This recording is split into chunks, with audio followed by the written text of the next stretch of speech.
Copy. Bog day. We're down to the axles, pretty close to the water actually. We're packed up and we've just left Bankshire Camp, and I've got to say, because I came in the dark, I didn't see any of this last night. This place is awesome. It's beautiful. Rugged coastline.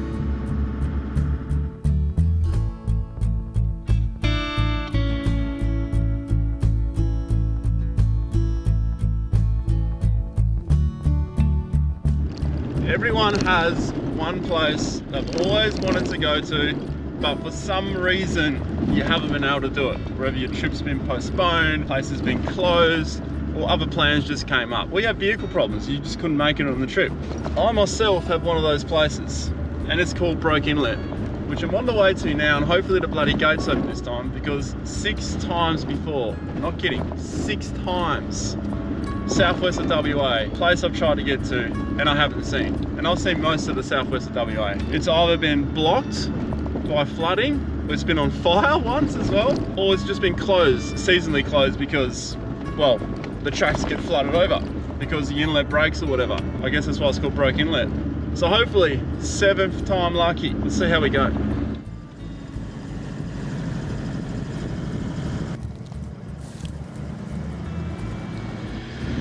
Well, look at that, Fisherman's Track open. 7th time lucky, that is awesome. Now hopefully it lives up to my expectation.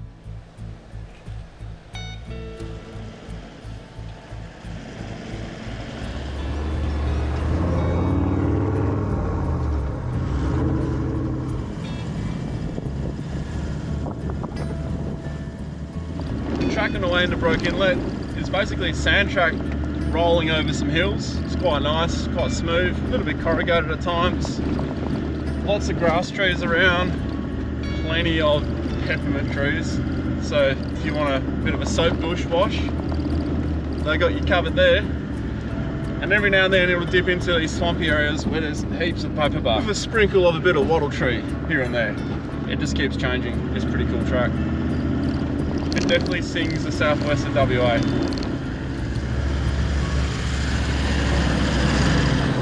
I can see a shack and I can see the inlet. This isn't a spot I want to end up at though, but I just want to check it out.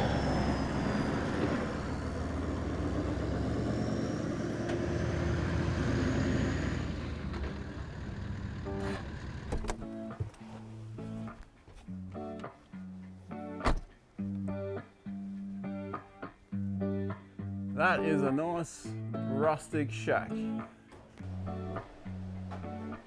I reckon, guys, this is a 2-bedroom, no bathroom, 1 fireplace shack. It's pretty cool how it's left here, and there's bugger all graffiti, which is really cool. Corrugated iron.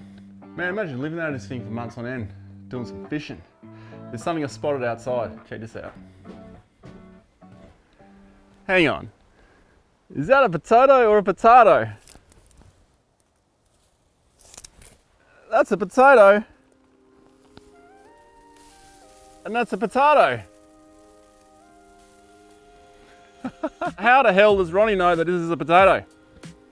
Because we have a botanist right there. It's pretty handy. My secrets have been revealed. So what are they? A potato or potato? I call them potato. Potato.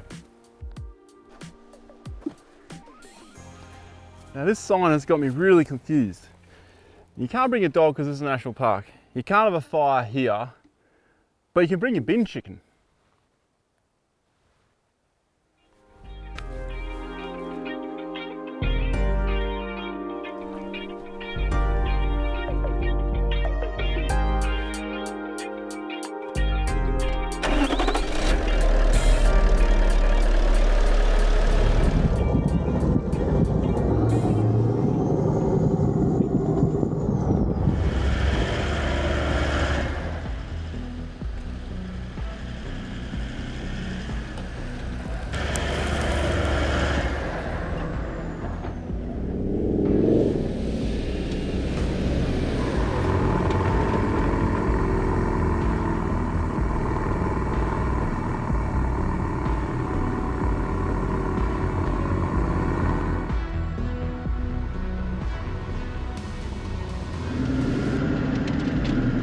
nice.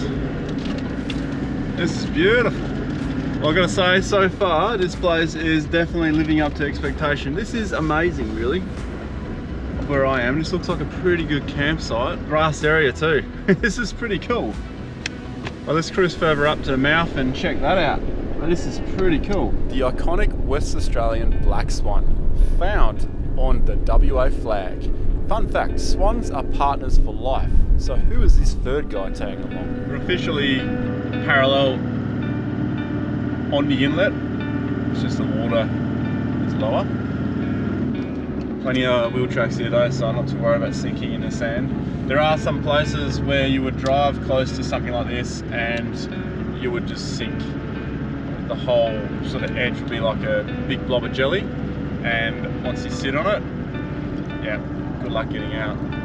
It'll take a long time. Looks pretty windy here too.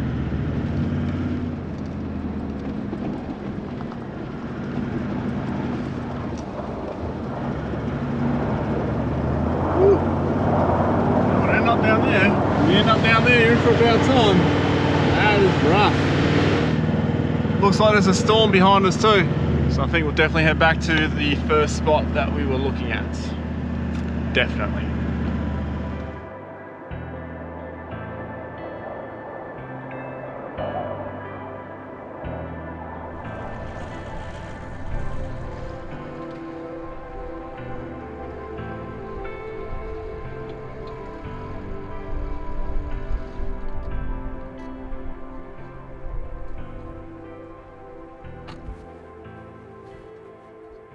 Man, that is one beautiful spot. I'm stoked with this camp. There's not much wind here.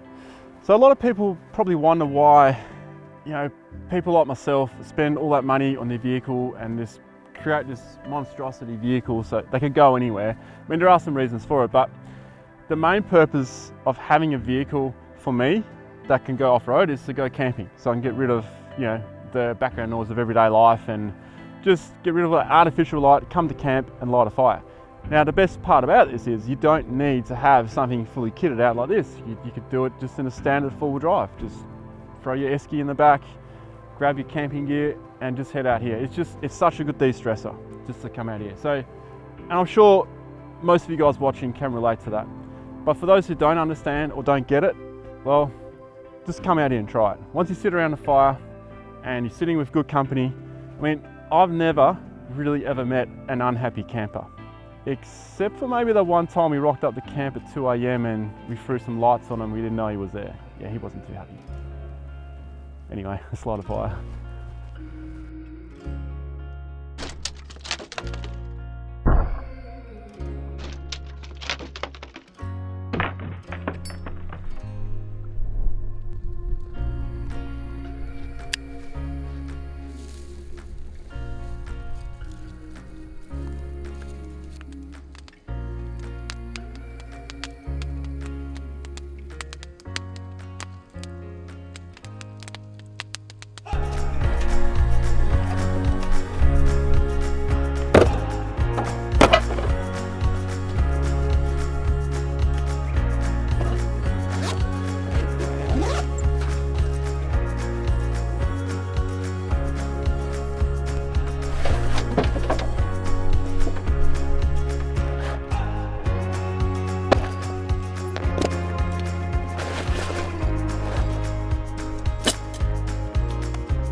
Ah, the serenity.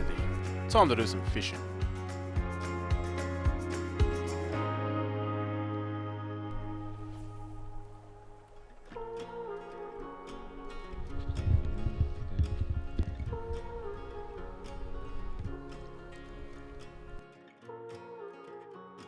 There's something about me that not many people know, and that is how good I am at phantom fishing.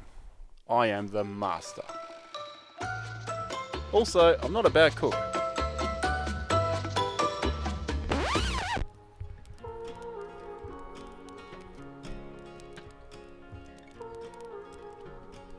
After that heavy meal, it's time to hit the sack.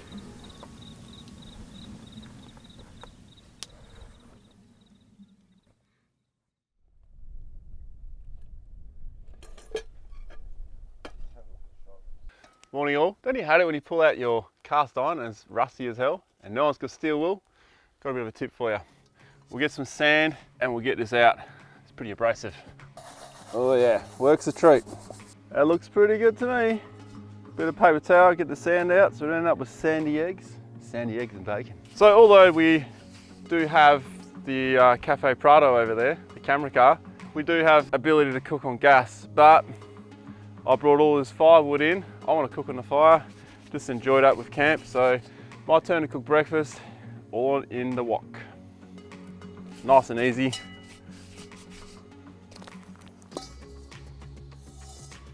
Last night the weather was pretty bad.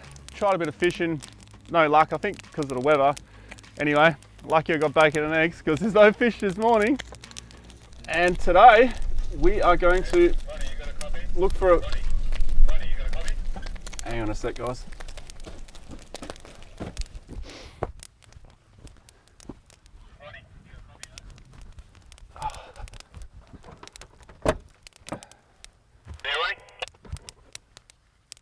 Yeah, mate, I'm just in the middle of a piece. You right? No, man, we've bogged though. We're down to the axles, pretty close to the water actually. Are you kidding? I've got breakfast on the go. Don't muck around because I'll burn the breakfast otherwise. Oh, look, I think we'll nah, get down here, man. It's probably a good idea. We need to get out. So you are actually bogged? Yep, we're bogged. Hang on a sec, just turn the GoPro on so I can, otherwise it's not going to make sense. So just tell me again exactly what's going on. So, you know, as you come around onto the beach, onto the left side, we've just gotten too close to the water. It's just got real soft in there and we're bogged down to the axles. Oh, you're actually actually on the ocean side of that hump? Yeah. Oh, okay. Yeah, I'm coming. Alright, see you then. Hey, Jono, yeah, just give us a hand with the awning. It's too early for this.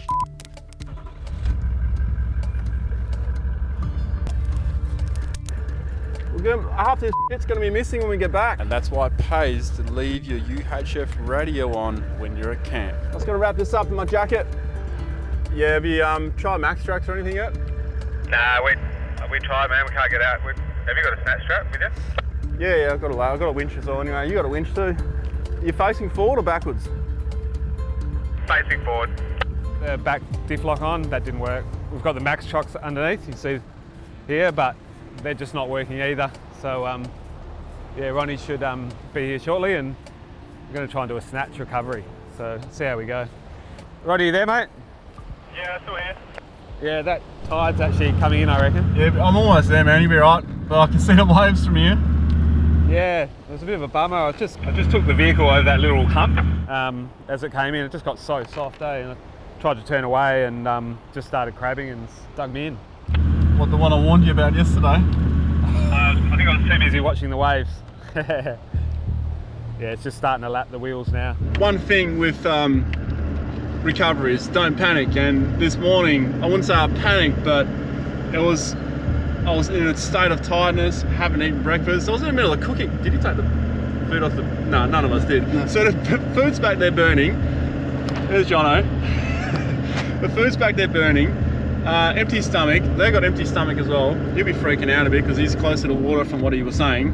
And but the thing is, once he said that the water's not hitting his car, it was like, okay, there's no urgency.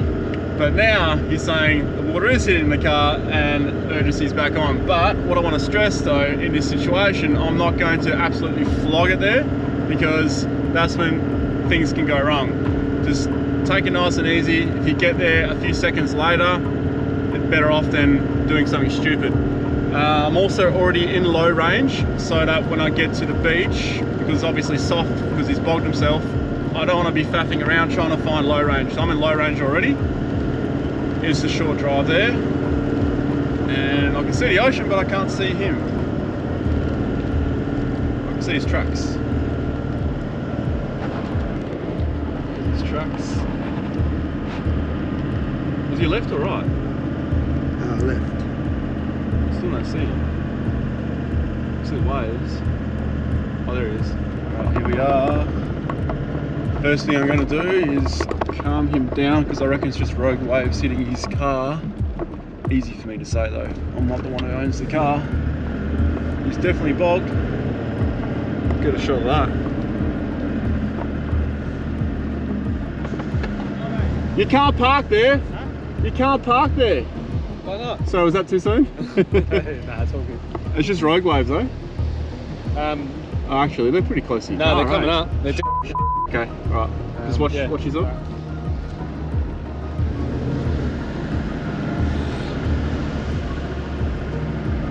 Yeah.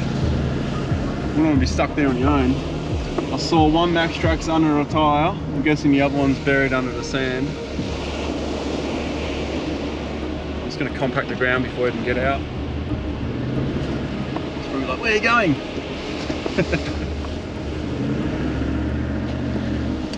Yeah, he knows what I'm doing. So I'm just laying down a compact patch for when I take off. I'm not going to sink my own car. And then we got 2 cars bogged. There we go. Because I'm thinking it's going to be a snatch strap job. And I don't want to get wet feet today.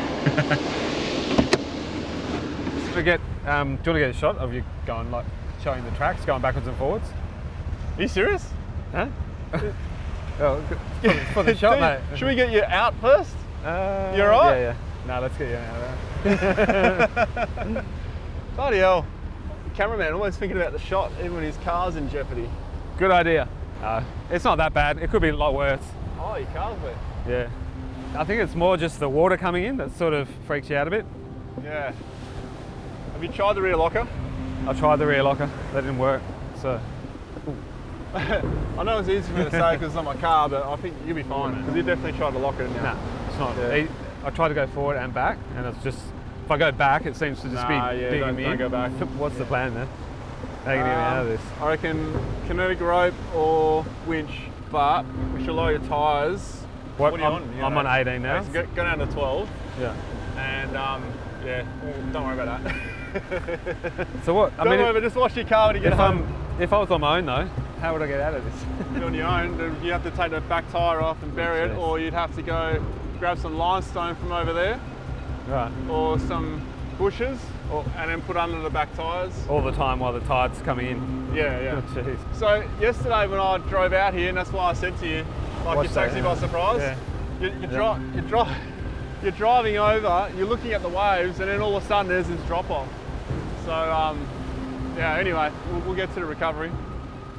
So I was thinking of doing a snatch strap recovery, but this always lives in the vehicle. This is my winch gear. So we're going to do a winch recovery instead. It's better anyway, it's a controlled recovery. Although he's bogged, he's not that badly bogged, it's just the situation he's in, very close to the water, and the front's not doing much for him because he has an open diff, which means the path of least resistance, power and torque will go to, and that wheel will just spin. The other one that's sitting on traction will not do anything. That's why I asked Chris earlier if he used his rear lockers, because he's got a rear locker which forces both wheels to spin. He has engaged it, but what that has also done is buried the back down all the way to the belly. So pros and cons to every situation. The tide is coming in, but all it's going to do is splash his car. He's going to have to give it a good wash when he gets home. All that salt water, it's not good for your car. Hook yourself up to that. Yeah. So one on each. In your recovery points, and then through this. So we're doing a bridle to equalise the stress on both recovery points. Yeah. Although they'll be good, they're strong recovery points, but I want to equalise it so there's an even pull. Cool. And when you put this through, because they're not really designed for soft shackle, make sure you put the sleeve actually on it over to there. stop it from abrasing. And that's the other thing. We use two so we equal the stress on these, because otherwise one might cut into it too much. Okay, cool. Oh, that's good. Good thinking. Yeah, drive forward and then hit the brakes so create a lump.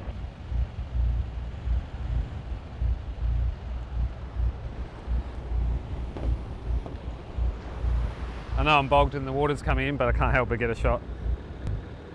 You might be wondering why we're not rushing around a bit more to get the Prado out. Well, the fact of the matter is, he's on a peg, so there's no need to stress out too much. We have ample time, and a calm and collective recovery is far better than a rushed recovery. Had the vehicle been down at the water level, things would be vastly different. But yet again, I wouldn't try and rush too much because that's when mistakes are made.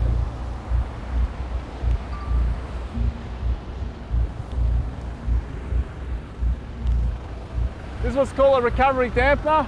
What this does, one is if there should be a motorbike or something coming across you in that situation, you can't really see the line. This is like a big flag that indicates there's something hanging through the air. But its main purpose is, should anything snap or come off, this will assist bringing the rope to the ground rather than the rope flinging up and then going back, hitting someone or hitting a vehicle. Now the good thing about all this MaxTrax gear, they've eliminated all metal. There's no metal in this. We got rope, soft shackle connections, so there's no metal. Apart from those recovery points that are on Chris's car. Those are legit ones, they're not going to come off, and we are doing a bridle, which means it equals the stress. Also, the situation that Chris is in, his vehicle isn't like tons of effort that needs to be used to pull him out. It's probably 2 tons, 3 tons, but it's not like 10-ton recovery or something like that, so it's pretty safe. A couple of do's and don'ts with recoveries: never ever stand over the line like this. Never walk over a line like this. If you're going to walk over a line, step on the line and go over. Because something all of a sudden, say a vehicle's rolling down a hill, this will come up. If you're a fella, it's gonna hurt. Man, I'm pretty tired. Haven't had breakfast. I haven't really had a drink of water yet either. I'm so dehydrated. Cracker of a headache. All I'm doing is complaining, but I get to recover a Prado. That's pretty cool. Makes up for feeling dehydrated and tired.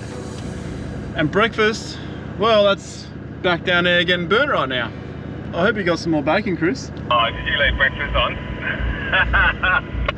Yeah, oh, that wave's coming up pretty high there. You need to be in drive, foot on the brake, in drive. All right, just go, say again, man. You need to be in drive, but put your foot on the brake before you put it in drive. Roger. I was actually talking to you without having the radio. Okay, just take a deep breath, put it in drive, and keep your foot on the brake. Yep, foot on brake, and I'm in drive. Yeah, and keep it in low range with your rear locker on. I'm in low range, rear locker's on. Handbrake off. Okay, Rogy dodgy. Going to take tension right now. Am I accelerating at all, or I just let it putt away? No, I'll let you know. So I'm just going to take tension first. Once you start feeling like you're being pulled, we want your wheels just to roll out. Yeah, roger. All right, let's do it. Just keep this conversation one way. Okay, no worries. Alrighty, so here we go. I'm taking tension, don't do anything yet.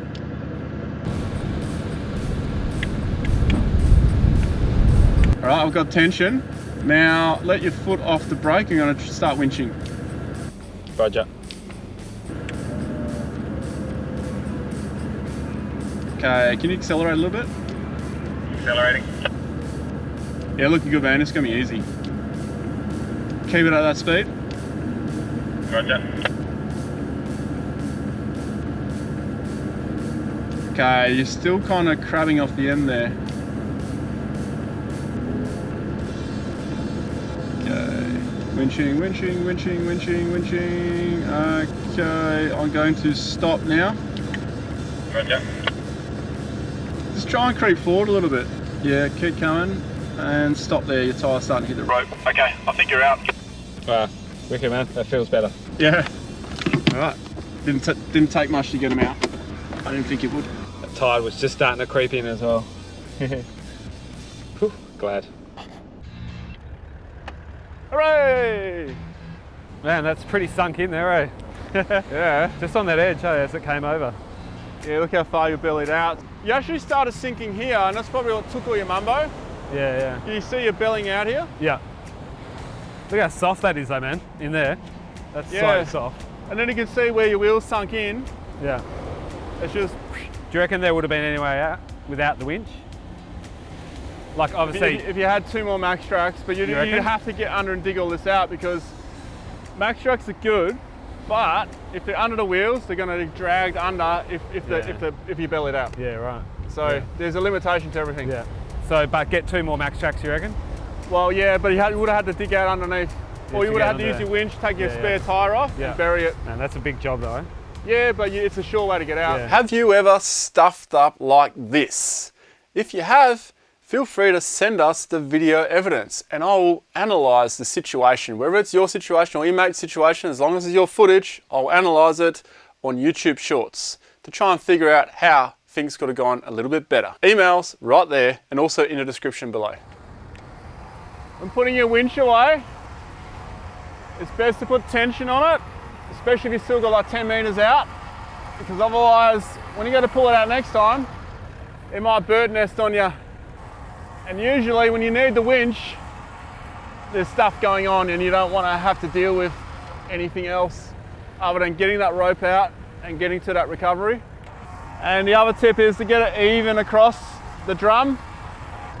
And as you'll see on my winch, there is no hook, and that's to eliminate all the metal. You don't need a hook when you've got soft shackles because you can put it around there, and then should something fail, there's much less chance of injury, and it's pretty hard to, you know, get a fatal injury from a bit of rope.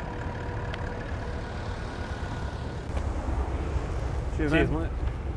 You know, when I first saw you from down there, I thought you might need some of these reef shoes. Oh God, thank God, man. Yeah. Really hectic. Well, we're back. Wow, that is next level burnt. How much for breakfast? Prado's cooking breakfast now. Still got some eggs.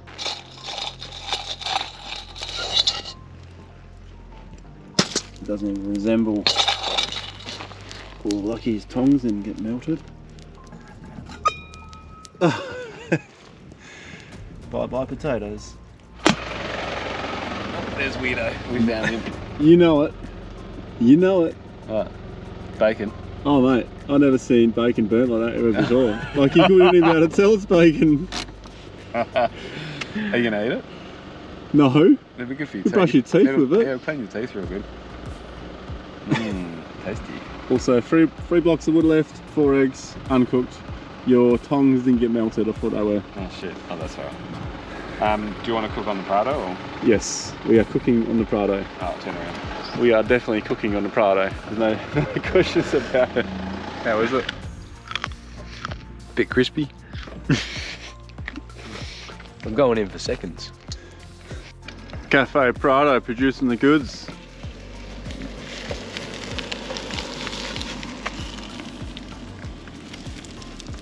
Mate, I've got something for you. Seriously, who has a coffee machine at camp? It's just... Thanks, mate. No worries. That's double. How is it, mate? Oh, so good. Almost worth the wait and the effort pulling you out. Oh, yeah, it's, what is it, like 3 o'clock now? Close to? Is it 3 o'clock?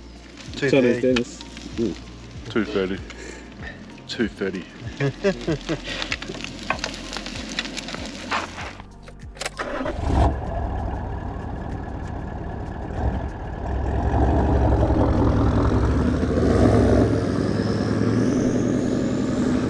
Trips rarely go to plan, but it's not very common something like that happens where we kind of have to abandon the plans that we had for the day, because that recovery and yeah, it was just a bit of a mess, to be honest. Good fun though, good fun in the end. It's good to be back out though, because building this troopy, the build has dragged on time-wise because it's so hard to get things at the moment for some reason.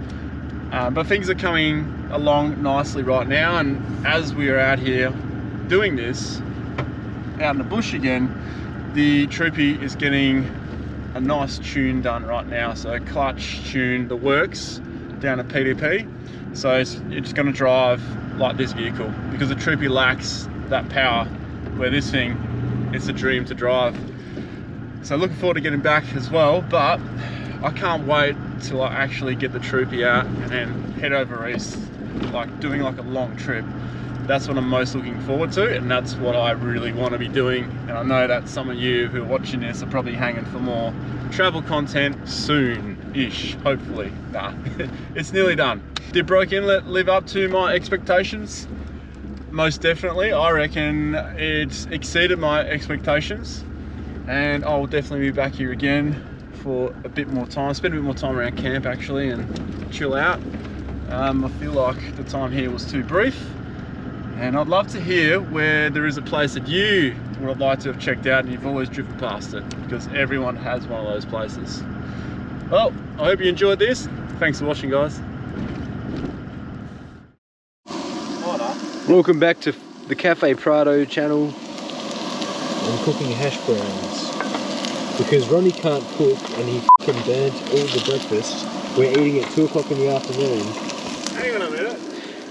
And he still hasn't cooked breakfast. So I've taken matters into my own hands. We've got some more bacon.